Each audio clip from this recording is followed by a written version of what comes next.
Berawal dari kisahnya sebagai seorang penggembala kambing milik seorang tokoh Quraisy, ia akhirnya dicatat sejarah sebagai seorang yang gemilang di bidang ilmu Al-Quran.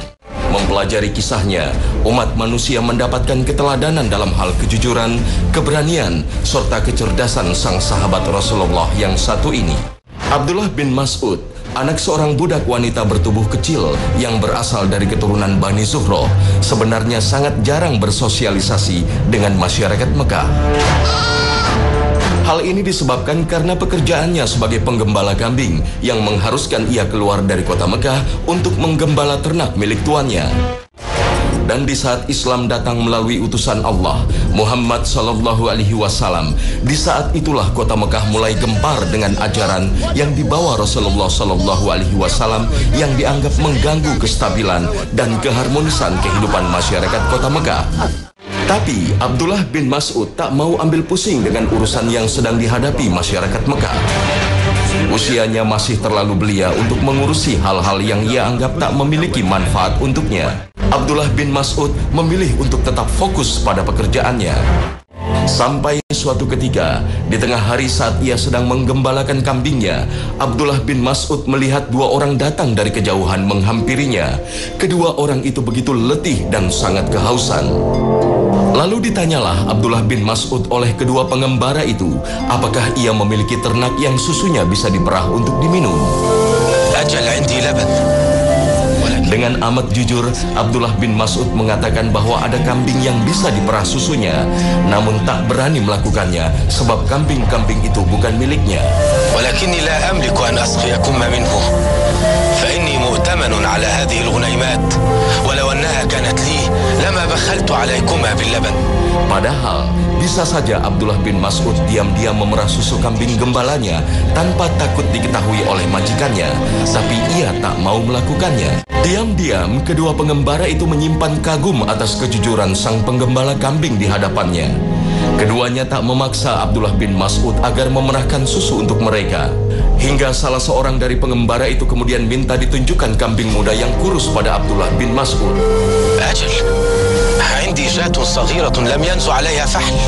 Ajaibnya, setelah sang pengembara melafazkan ucapan yang tak dimengerti oleh Abdullah bin Mas'ud, seketika saja kantong susu kambing kurus menjadi dipenuhi susu, hingga cukup untuk memuaskan dahaga dan lapar kedua pengembara.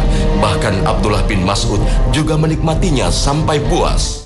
Merasa takjub dengan tindakan sang pengembara, Abdullah bin Mas'ud minta agar ia diajari ilmu yang dimiliki sang pengembara. Dari situlah akhirnya ia tahu bahwa sang pengembara tersebut adalah Muhammad Sallallahu Alaihi Wasallam, sang pembawa risalah Allah Subhanahu Wa Taala bersama sahabatnya Abu Bakar radhiyallahu anhu yang sedang melarikan diri dari kejaran kaum Quraisy. Abdullah bin Mas'ud mengatakan, ini bukan kambing saya, ini kambing saya gembalakan punya orang. Dan ini yang menarik, bahwa kejujuran, amanah ketika mendapatkan sebuah amanah, ketika orang mendapatkan kepercayaan maka dia amanah.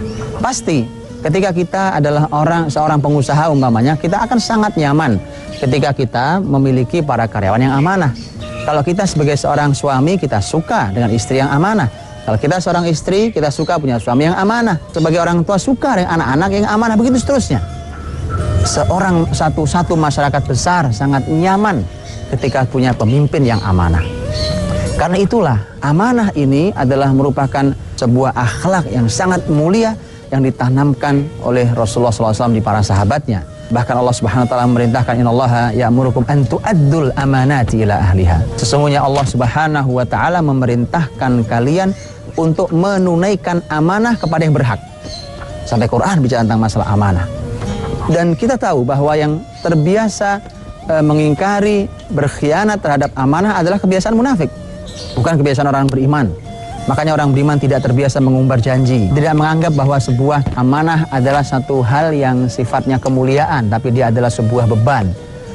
Karenanya dia akan menjalankan amanah itu sebaik-baiknya. Kita tahu bahwa bagaimana amanah itu memang sesuatu yang harus dilatihkan sejak usia kecil. Rasulullah Muhammad SAW mengajari anak-anak kecil di zamannya sudah dilatih untuk memiliki sifat amanah sejak usia sangat kecil. Maka satu hal yang ironi, ketika hari ini anak-anak kecil umpamanya kita ajari sebuah kebohongan massal. diajari di rumahnya, diajari berdusta saat ujian nasional, diajari berbagai macam dusta, maka hasilnya pasti pembohong-pembohong besar ketika nanti mereka menjadi pemimpin, ketika mereka nanti mendapatkan tugas amanah di tempatnya masing-masing. Dan Rasulullah SAW memperhatikan betul. Bayangkan seorang sahabat Nabi SAW, Abdullah bin Busr radhiyallahu anhu, itu sampai dijewer telinganya oleh Nabi SAW gara-gara dia tidak menyampaikan amanah anggur, padahal hanya anggur. Berapalah harga anggur? Tetapi ini bukan masalah anggur, tapi ini masalah pembelajaran pada seorang anak tentang masalah amanah. Begitu besarnya tanggung jawab ini, sehingga seharusnya amanah ini kita tanamkan sejak usia sangat awal, usia dini. Kita beri dia amanah semampu mereka, terus kita latih sampai kita bisa melihat hasilnya bahwa mereka adalah anak-anak yang amanah. Kelak mereka menjadi orang yang besar, maka mereka menjadi orang yang amanah dimanapun posisinya, maka dia amanah dan dia akan membuat nyaman siapapun yang ada sekelilingnya. Maka tak lama setelah pertemuannya dengan Rasulullah SAW dan Abu Bakar, Abdullah bin Mas'ud kemudian menyatakan diri memeluk Islam. Keislamannya di masa awal membuat ia dicatat sebagai as-sabiqunal awalun, yang berarti generasi awal yang memeluk Islam. Generasi awal pengikut Rasulullah SAW kebanyakan berasal dari kaum lemah dan miskin. Hal ini yang membuat sebagian besar pembesar Quraisy memandang sebelah mata ajaran yang dibawa Muhammad SAW. Mereka beranggapan bahwa orang-orang lemah dengan mudah dibodohi oleh Muhammad SAW dengan segala iming-imingnya. Abdullah bin Mas'ud diantaranya, tapi ia berhasil mematahkan anggapan kaum Quraisy bahwa ia dan golongan lemah lainnya tidak seperti yang mereka pikirkan. Maka sejak keislamannya, ia yang selalu berada di sisi Rasulullah SAW kemudian menjelma menjadi sosok yang dikenal kecerdasannya. Ia merupakan sosok sahabat yang dikenal begitu senang dengan ilmu, terutama mempelajari Al-Quran. Bacaannya sangat baik sekali, sehingga Rasulullah SAW pun bersabda, barang siapa yang senang membaca Al-Quran dengan cara yang baik, maka dengarkanlah bacaan Ibnu Mas'ud. Tak sedikit pujian yang kemudian turun pada diri Abdullah bin Mas'ud. Inilah bedanya antara Al-Quranul Karim dengan buku-buku dan kitab-kitab yang lain. Al-Quranul Karim mukjizat. Siapapun yang membacanya, bahkan dia tidak memahami artinya, dia mendapatkan pahala karena membacanya. Di mana bahkan Rasulullah Muhammad SAW mengajari kita tentang bahwa orang yang membaca Al-Quran baru belajar saja dengan kesulitan, dia membaca sangat sulit, maka dia telah mendapatkan 2 pahala. Ini bagi yang kesulitan. Tapi orang-orang yang sudah mahir membaca Al-Quran dengan lancar, dengan tajwid yang benar, al-mahiru bil Qur'ani ma'as safaratil kiramil bararah, yang mahir membaca Al-Quran, maka dia akan bersama dengan para malaikat yang mulia itu. Sangat tinggi posisinya. Karena itulah maka membaca, bahkan tidak mengerti artinya pun adalah sebuah kemuliaan, pahala yang menanti. Bahkan Rasulullah SAW menyampaikan Iqra'ul Quran, fa innahu ya'ti yaumal qiyamati syafi'an li ashabihi. Bacalah Al-Quran, karena kelak Al-Quran yang akan memberikan syafaat bagi mereka-mereka yang akrab dengan Al-Quranul Karim. Jadi kemuliaan, apalagi mereka-mereka yang sampai menghafal Al-Quranul Karim, sampai menyelesaikan hafalan Al-Quranul Karim. Bahkan Rasulullah SAW menyampaikan bahwa mereka adalah ahlullahi wa khassatuh. Mereka adalah keluarga Allah Subhanahu wa ta'ala. Ini sebuah bahasa yang harus dimaknai benar, bahwa artinya begitu dekatnya para ahli Al-Quran dengan Allah Subhanahu wa ta'ala. Wa khassatuh. Dan ini adalah hamba-hamba yang khusus di sisinya. Karena itulah maka ketika kita baru bisa membacanya, bahkan baru belajar sudah diberi pahala, agar kita bersemangat. Nanti kita bisa lancar sesuai tajwidnya, lebih tinggi lagi posisinya. Menghafal Quran 30 juz, lebih tinggi lagi. Karena itulah posisikan Quran dengan ketinggian kemuliaannya sesuai dengan ketinggian dan kemuliaannya. Jangan justru melecehkan Al-Quran untuk fungsi-fungsi yang dia bukan merupakan fungsinya. Ketika Al-Quranul Karim dibaca dengan niat-niat yang salah, itu adalah sesuatu yang menempatkan Al-Quran tidak pada tempatnya. Nabi SAW menyampaikan dalam hadis yang sahih tentang keutamaan membaca ayat dan surat tertentu. Itu ada dalam hadis-hadis yang sahih, dan itulah yang kita yakini. Sisanya, kalau tidak ada, maka berlaku umum bahwa Al-Quranul Karim dari awal hingga akhirnya adalah mukjizat bagi kehidupan kita ini. Selain kecerdasannya dalam mempelajari ilmu, sosok Abdullah bin Mas'ud juga dikenal sebagai sosok yang amat berani. Betapa tidak, di tengah-tengah gencarnya kaum Quraisy memusuhi agama dan umat Islam di Mekah, ia justru berani menunjuk dirinya untuk membacakan ayat-ayat Allah secara lantang di depan Ka'bah, pusat kota Mekah. Bismillahirrahmanirrahim. Qul ya ayyuhal kafirun. Keselamatan jiwanya tak dipikirkannya lagi demi berkumandangnya ayat-ayat Allah di depan Baitullah. Harapannya agar para tokoh Quraisy dapat luluh hatinya saat mendengar indahnya kalimat Allah di dalam surat Al-Kafirun yang belum pernah diperdengarkan kepada mereka. Namun, keangkuhan telah menutup pintu hati kaum Quraisy. Mereka yang semula menghayati bacaan yang dilantunkan Abdullah bin Mas'ud seketika murka saat mengetahui bahwa bacaan tersebut berasal dari ajaran yang dibawa Muhammad SAW. Tak pelak, para pembesar Quraisy segera saja menghampiri dan memukuli Abdullah bin Mas'ud yang bertubuh kecil dengan bertubi-tubi. Sebisa mungkin Abdullah bin Mas'ud terus melafalkan ayat-ayat Allah sampai akhirnya ia tak berdaya terluka parah. Para sahabat Rasulullah Sallallahu Alaihi Wasallam begitu mengkhawatirkan keadaannya. Ketakutan mereka akan keselamatan Abdullah bin Mas'ud terbukti. Tapi bukan kalimat menyerah yang kemudian meluncur dari lisan Abdullah bin Mas'ud.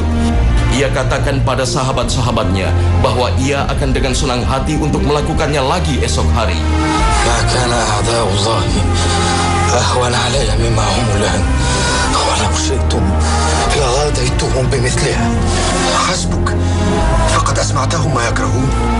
Begitulah Abdullah bin Mas'ud. Sekali ia yakin dengan kebenaran yang dianutnya, pantang rintangan sesulit apapun menghalaunya dari manisnya keimanan. Ia tetap teguh menghadapi tekanan yang ia terima dari kaum Quraisy sampai Rasulullah SAW mendapat wahyu agar kaum muslimin bisa membebaskan diri dari kekejaman Quraisy di negeri Habasyah. Maka di tengah perlindungannya di negeri Habasyah, ia bersama sebagian kaum muslimin lainnya tak kuasa menahan rindu dan memutuskan untuk kembali ke Mekah. Mereka yang baru saja sampai tak lagi mampu menghindari kekejaman kaum Quraisy. Siksaan kembali menyapa Abdullah bin Mas'ud dan sahabat lainnya. تجرؤ على أن تدعوني بهذه الكنية يا راعي الغنم التي لأعذبنكم عذابا لم يعذبه أحد من قبل يا قوم خذوهم.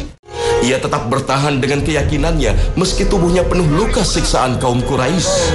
Intimidasi dan kezoliman terus ia terima sampai di tahun ke-13 kenabian. ماذا قال رسول الله قد أذن لنا بالهجرة إلى يثرب. Saat itu turun perintah hijrah ke Madinah, negeri yang menjelma menjadi pusat kebesaran Islam. Di sana, Abdullah bin Mas'ud hidup berdampingan dengan saudara-saudara dari kaum Ansor. Ia banyak mengajarkan Al-Quran kepada saudara-saudaranya. Abdullah bin Mas'ud radhiyallahu anhu adalah salah seorang ahli Al-Quran, dan berhubungan dengan itu maka tentu dalam Islam kita tahu ada aturan-aturan yang berhubungan dengan salat, karena kita dalam Al-Quran juga membaca dalam salat kita membaca Al-Quranul Karim. Dan perlu diketahui bahwa di zaman dahulu yang namanya imam sholat itu bukan sekedar imam yang kita bayangkan hari ini. Bahkan mereka bukan hanya penghafal Al-Quran, tetapi mereka adalah ahli ilmu besar seperti Abdullah bin Mas'ud radhiyallahu anhu. Karenanya kita harus sangat memperhatikan hari ini. Walau kita belum bisa seperti mereka, tapi kita mulai melakukan tahapannya. Seharusnya tidak semua orang layak untuk maju menjadi imam dalam sholatnya, karena Rasulullah SAW pernah menyampaikan kepada kita, fal ya ummukum aqra'ukum, hendaklah yang menjadi imam di antara kalian adalah yang paling baik bacaan Qur'annya. Dalam riwayat yang lain, yang paling banyak hafalan Qur'annya. Artinya bahwa tidak sembarang orang. Pertimbangan usia bukan pertimbangan yang pertama, tapi yang pertimbangan pertama adalah siapa yang paling banyak Qur'annya dan paling baik Qur'annya. Walau usianya jauh lebih muda. Usia adalah pertimbangan nomor sekian. Karena Nabi SAW mengatakan kalau sama kemampuan Qur'annya semua, maka siapa yang paling paham tentang sunnah Nabi, tentang hadis Nabi SAW. Kalau sama semua, baru bicara tentang siapa yang paling dulu hijrah. Dan dulu hijrah artinya bahwa termasuk zaman Nabi adalah masalah siapa yang lebih dahulu menerima Islam. Disitulah baru kemudian kita bicara tentang masalah usia. Tetapi nomor satu pertimbangannya adalah Al-Quranul Karim. Karena itu di zaman Nabi SAW, bahwa seseorang mengimami bukan pada masalah usia, tapi pada masalah siapa yang paling ahli Al-Quranul Karim. Seharusnya yang namanya menjadi imam itu adalah sebuah beban yang tidak sederhana. Mari kita lihat salah satu hadis Nabi SAW, mudah-mudahan mengingatkan kita semuanya, di mana Rasulullah SAW menyampaikan tentang 3 orang yang amalnya tidak melampaui kepalanya. Artinya amalnya tidak bisa naik ke langit. Artinya kalau tidak naik ke langit tidak diterima oleh Allah Subhanahu wa taala. Satu di antara mereka adalah imam yang dibenci oleh makmumnya. Tentu dengan kebencian yang benar. Maknanya adalah bukan kebencian pribadi tanpa alasan, tapi kebencian tentang mungkin akhlaknya. Orang tahu akhlaknya tidak baik tapi jadi imam. Orang tahu bacaan Qur'annya tidak baik tapi memaksakan diri jadi imam, dan seterusnya. Pada hal-hal yang memang benar, maka imam yang tetap memaksakan diri menjadi imam pada makmumnya tidak suka, maka amalnya tidak pernah melampaui kepalanya. Artinya amalnya tidak diterima Allah SWT.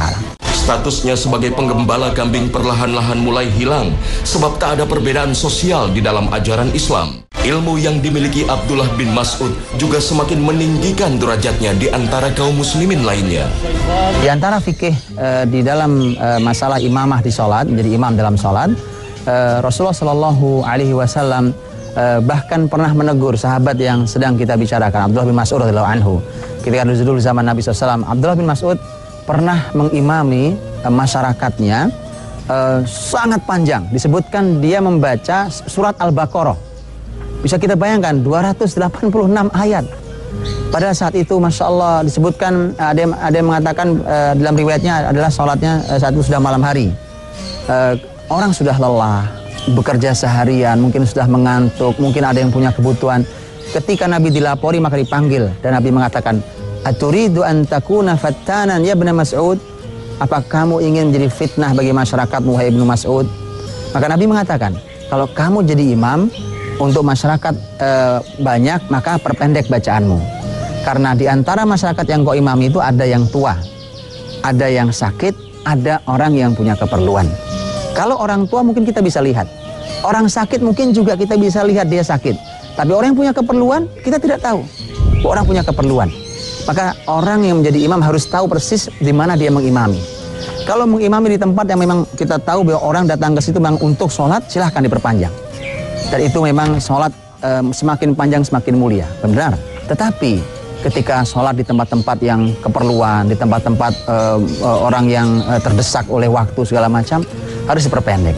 Walaupun sesungguhnya makna pendek dan panjang literatur di kita dengan zaman Nabi berbeda. Karena di kita, menurut kita sudah panjang, zaman Nabi masih terukur pendek.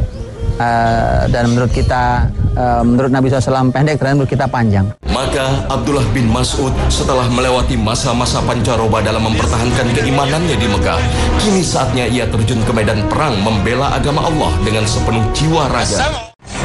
Di Perang Badar, perang perdana antara umat muslimin dan kaum Quraisy, Abdullah berhasil menunjukkan eksistensinya sebagai seorang pembela agama Allah yang sejati. Di tengah sengitnya perang yang berlangsung, Abdullah bin Mas'ud yang bertubuh kecil berhasil membunuh panglima perang Quraisy, musuh utama kaum muslimin, Abu Jahal, sang Fir'aun di masanya. Abdullah bin Mas'ud terus berkiprah di sepanjang hidupnya. Tak ada jalan lain yang dicarinya. Kebahagiaan hanya ia rasakan saat ia mendedikasikan hidupnya untuk Allah dan Rasul-Nya.